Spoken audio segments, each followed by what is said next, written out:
Hey, what's up? It's Amy Scott Grant, your favorite spiritual ass kicker. Today we're talking about the energy of want. W-A-N-T.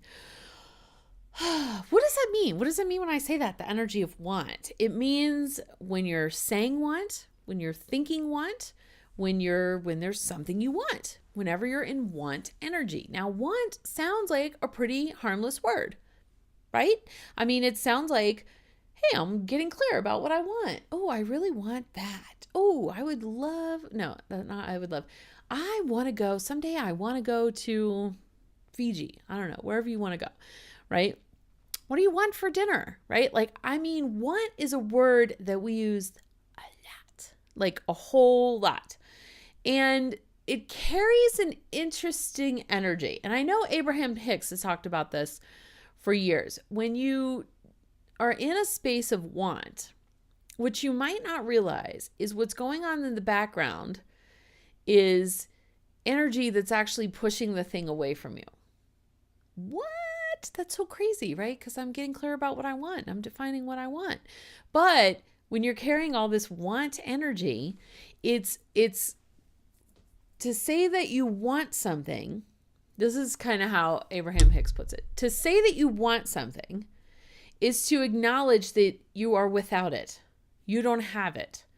So you're reaffirming what you don't got by saying, I really want a new car. What you're saying is, don't have what I want. Like, here's where I am, and here's where I want to be. You're bringing attention to that gap between where you are now and where you want to be. Now, no new car, huge space in between, right? So, which I know feels a little bit different than if you're like, I want a burger for lunch. No, I don't eat burgers, right? But if I'm like, I want pizza for lunch. Okay. Well, there's a difference between, I want pizza. Like, I can't have it. Maybe I don't have a ride. Maybe no one delivers here.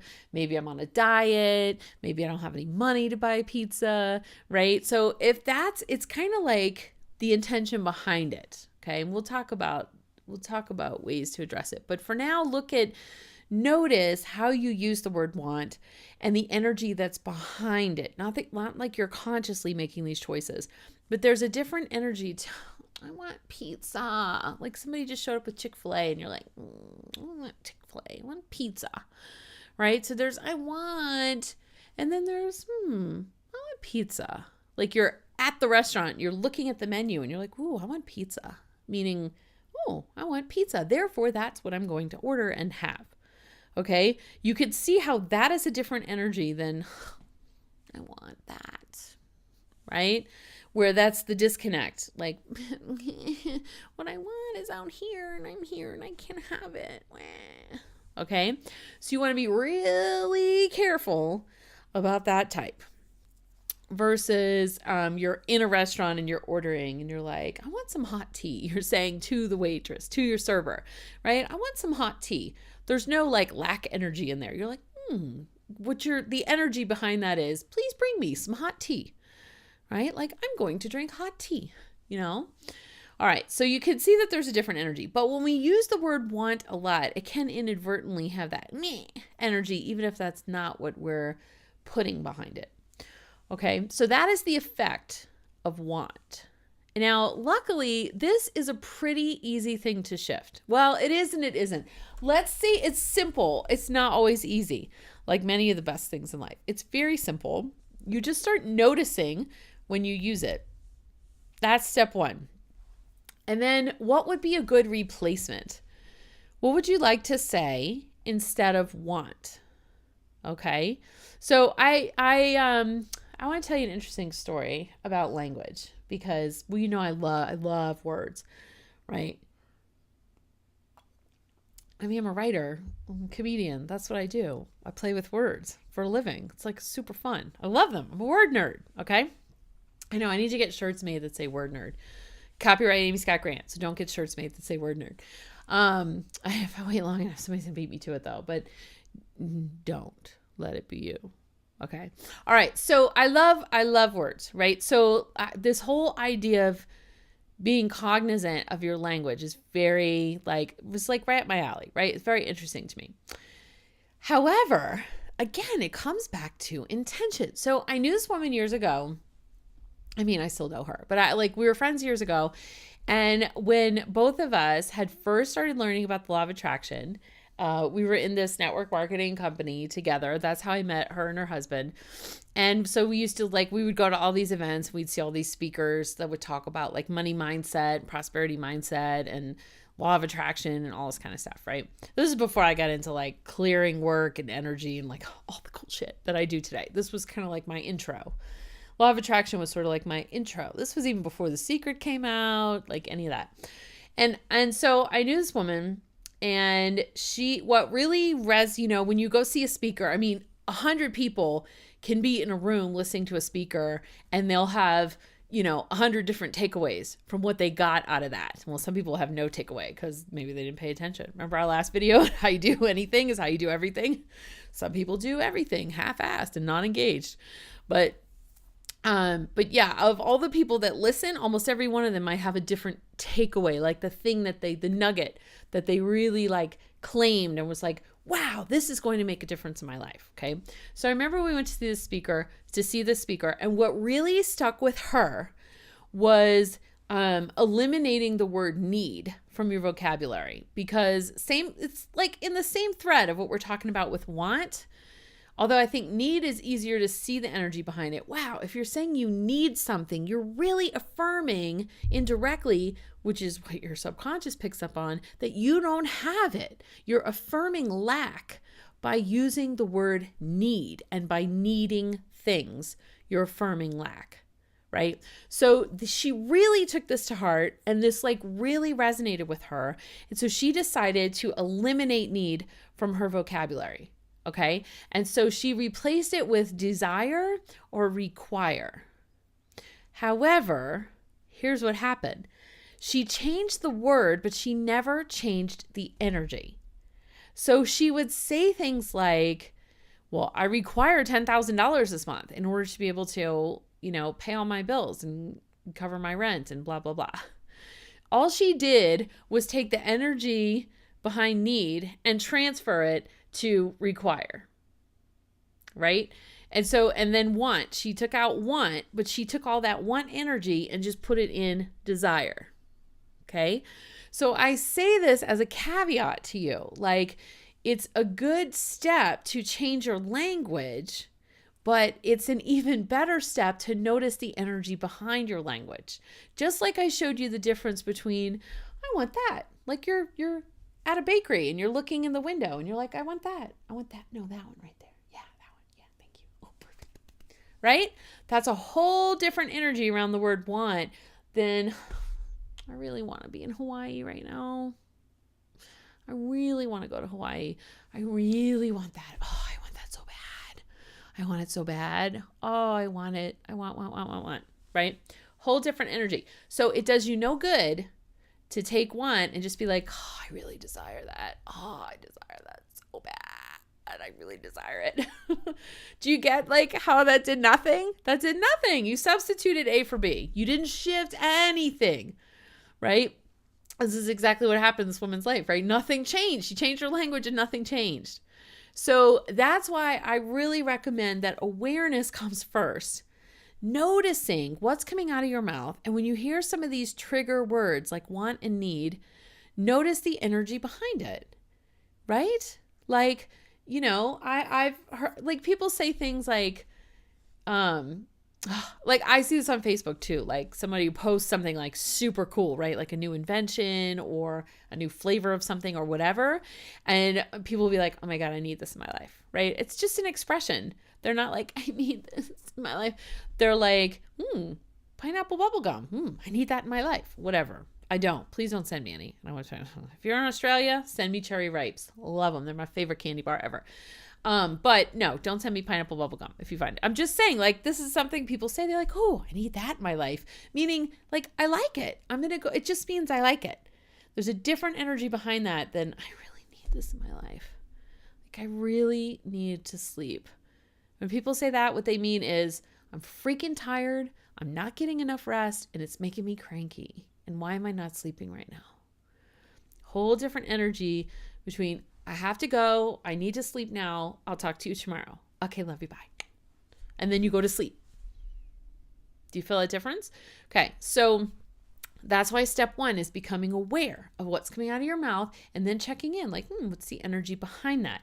And does that energy feel like you're reaffirming that it doesn't exist in your life, like that you're lacking it? If you're reaffirming lack, that's what you want to shift, right? Like, I really want to go to Hawaii. Oh, I heard that.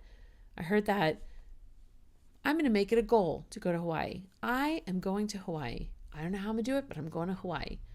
I want to go to Hawaii, so I'm going to start doing XYZ in my business right now, or I'm going to start saving, I'm going to put up a saving plan, or I'm going to manifest this money, or, right? Like when it's followed up by action and like, I'm going to make this happen, or how can I make this happen, or I'm going to figure out how to make this happen. That is not reaffirming lack. That is, I'm choosing what my heart's desire is and I'm moving towards it, right? Okay, so become aware, change your language. The next thing, and then speak mindfully. I mean, that's really what changing your language is about, is speaking mindfully. The person that I referred to earlier was not speaking mindfully. She was just substituting one word for another. It's like substituting shoot for shit. It means the same thing, right? And my dad used to tell me that all the time when I was a kid, because I went through this phase, I think it was in high school, where my favorite word was poopy head. And one time I still remember my dad saying, and I'm like, you're being such a poopy head. And he just looked at me and he goes, you know, you're really calling me a shithead, right? Because you did not curse in front of my parents, right? You know, I was raised super Catholic. I was like, oh my God, right? I remember how that like hit me. It's like, oh my God, he knows I'm calling him a shithead without calling him a shithead, right? I'm just trying to get off on a technicality, but it really was what I meant. I felt like he was being very poopy right then, right?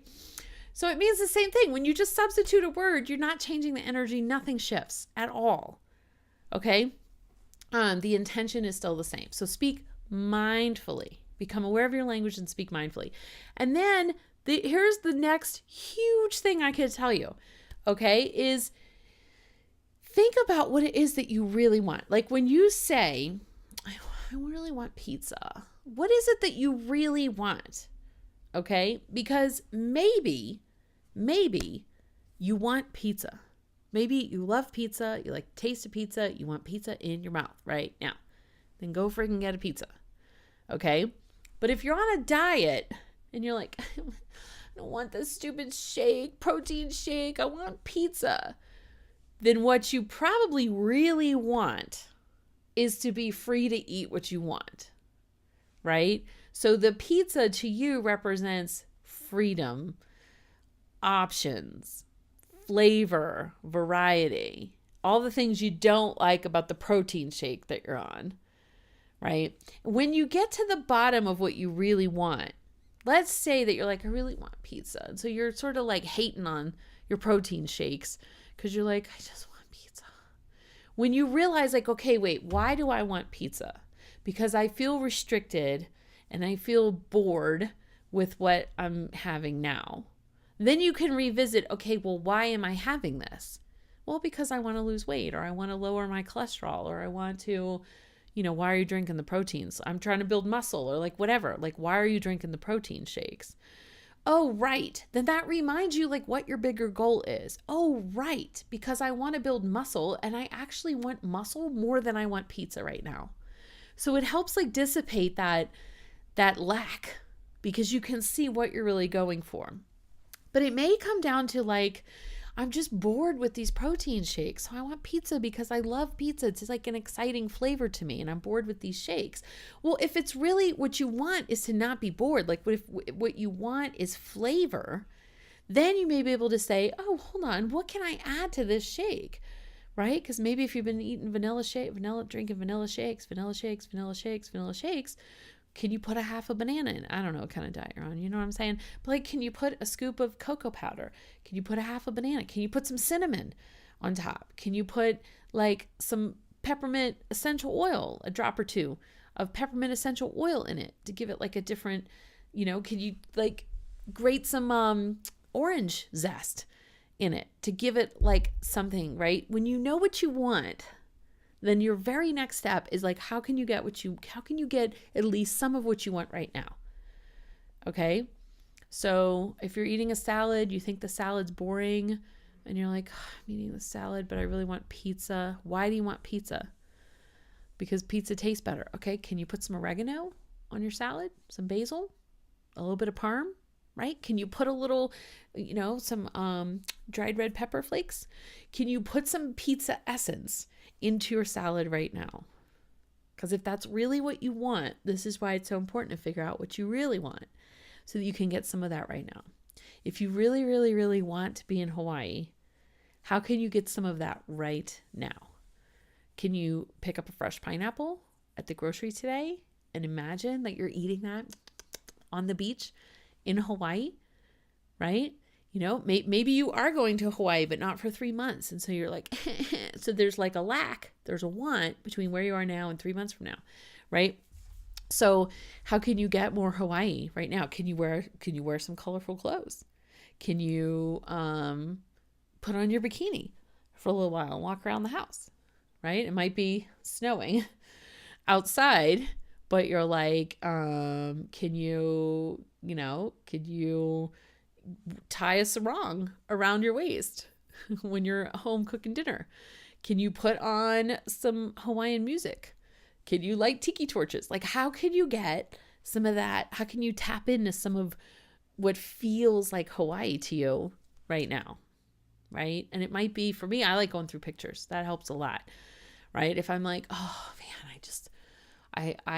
I see where I am now and I know where I'm going and I want to be there now. Okay. So for me, I'm very visual. So looking at pictures or visualizing what there looks like right now always makes me feel better right now. But when we look at it like it's out there, like it's in the future, that's when it feels icky and it feels want, and we're really present to the gap. And being present to the gap creates more gap. Does that make sense? Because whatever we put our focus, energy, and attention on is going to grow. So if you can take what you want, whatever you want, like if we go back to the diet thing, or let's say the job, right? Let's say you hate your job. And so you have this vision of, like your ideal job, but you haven't found it yet. Rather than focusing on that gap, like, oh, this is not where I want to be. This place sucks. I hate these people. This job is the worst. I want to be there. Instead of like creating that want, that gap between where you are and where you want to be, what is it about that job that you want? Is that job fun? Is it really that you want it to be fun? Is it more fulfilling? Is it more aligned with your life's work, with where you're going? Whatever it is, how can you get a little taste of that right now, today? I don't know that I thanked Gannon yet for her support in these videos. So I want to make sure that I do that right now. I appreciate everyone here on Patreon. I appreciate all of my patrons so much because you guys support me and you help me keep these videos going. You help me so I can help you, right? And I especially appreciate Patreon because she is at the spiritual ass kickers level on Patreon. And at that level, you get a shout out in all the videos. So thank you, Gannon. We appreciate you. Do you get it? What do you want? What do you really want? Right? If you really want, I know, I hear what you're saying because you're like, but Amy, I really want money and I really don't have that right now. So how am I supposed to get some of that if I have none of that? Okay, I hear you. How about this? What do you have that was expensive or special or precious or limited or rare or luxurious that you've been saving? Do you have a bottle of champagne in the basement or in the garage fridge? Do you have perfume that you almost never wear? Do you have like a fancy dress that you wore once and have not worn again, but it costs a lot of money? What do you have shoes that like you don't wear because they were really expensive and you bought them for this thing? And do you have jewelry that you're saving for something? That would be my advice to you. If you want money, then use the things that you have that make you feel wealthy and prosperous. Stop saving them for what the hell are you saving them for? I don't know, right? How long do you think you're going to live? I mean, honestly, let's be honest. What are you saving it for? Today's the day. If you want money, you can't like keep like scrimping and cutting back and like it's hard not to feel pinched when you're pinched. And one way you can do that is by using these things instead of saving them. Like, what are you saving your good? Do you have china? Like, I don't know. When I got married, that was definitely a thing. Like, you have your everyday wear, then you have your good china. We eat on our good china sometimes, like on a Thursday, like for no reason. And as I'm saying that, I'm thinking, we haven't done that in a while. We need to do that, right? Like, why? Why? Am I just going to eat on it at Christmas? And that's crazy. That was a lot. Like, people gave us those gifts. It's very expensive china and crystal, and I was like separate silver too, like separate flatware from our everyday wear. What am I saving that for? What are you saving it for? Use it. Eat on it. Imagine. And who cares if you're eating Chef Boyardee? You could pretend it's hand rolled pasta. You could pretend it's lobster. It'll be so much easier to visualize it on your good china than it is on your old chip stuff from IKEA. Which, by the way, my everyday wear is from IKEA too, right? Because I thought, oh my God, I have a little kid. Like when we replaced our everyday wear a few years ago, I was like, I have little kids. I'm not spending a lot of money on my everyday wear. Like when they get older, I'll do it. That stuff holds up so good. In fact, one of my friends was like, where did you get your plates and stuff? I need to replace the plates. And yours looks so nice. And I was like, IKEA. Totally came from IKEA. It held up. It has held up so much better than I expected it to. So, I'm sort of making fun of IKEA, but sort of not, right? Because I love IKEA. Some of their stuff is garbage. Let's not kid ourselves. But a lot of it's actually like well made. Some of it, right? And so I like their dishes and stuff. So whatever it is that you want, I promise you there's a way for you to taste that, to sample that, to get a little experience of that right now, because it'll put you more in that mindset. And it'll bridge the gap, right? It'll close the gap so that you can manifest it quicker than if you're focused on the gap. Does that make sense? All right. So that's what we're talking about, the energy of want. So I'd love for you to post a comment and tell me what's coming up for you in this conversation. And I will see you in the next video.